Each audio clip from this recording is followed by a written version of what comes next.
Muadz bin Jabal radhiyallahu anhu meriwayatkan sabda Rasulullah sallallahu alaihi wasallam, "La tu'dhi imra'atun zawjaha fid dunya illa qalat zawjatuhu minal hurin 'ain, la tu'dhihi qatalakillah, fa innama huwa indaki dakhilun yushiku an yufarikaki ilaina." Sebelum saya baca terjemahan, ibu-ibu jangan tersinggung dengan hadis ini. Ya.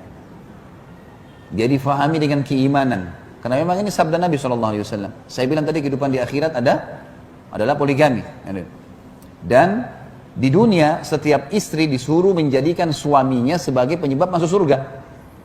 Ada seorang ibu telepon saya kemarin. Dia berkata, "Ustaz, saya mau bertanya sesuatu yang penting." Baik, silahkan.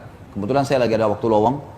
Dia bilang, bagaimana hukumnya kalau seorang wanita izin sama suaminya untuk ngurus anaknya. Jadi rupanya ibu ini pernah punya dari suami yang lain punya anak, suaminya bengkalaikan. Lalu dia nikah lagi. Jadi janda nikah lagi sama seorang laki-laki.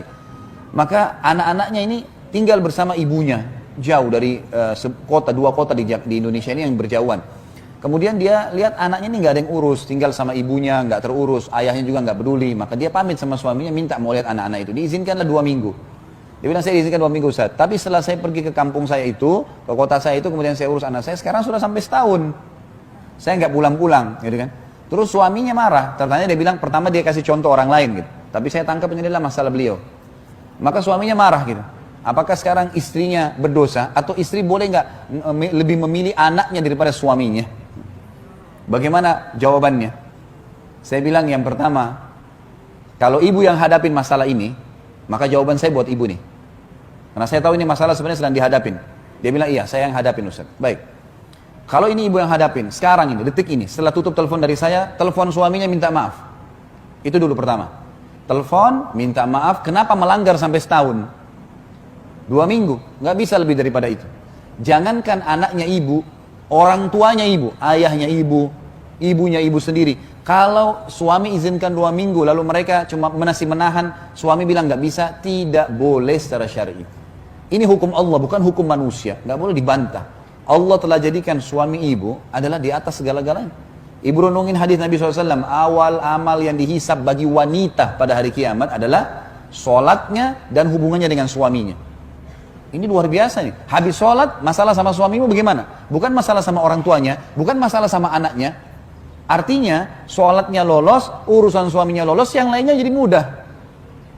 Renungi hadis itu. Yang disuruh ibu tanggung jawab adalah suami. Anak itu nomor 2. Itu dulu.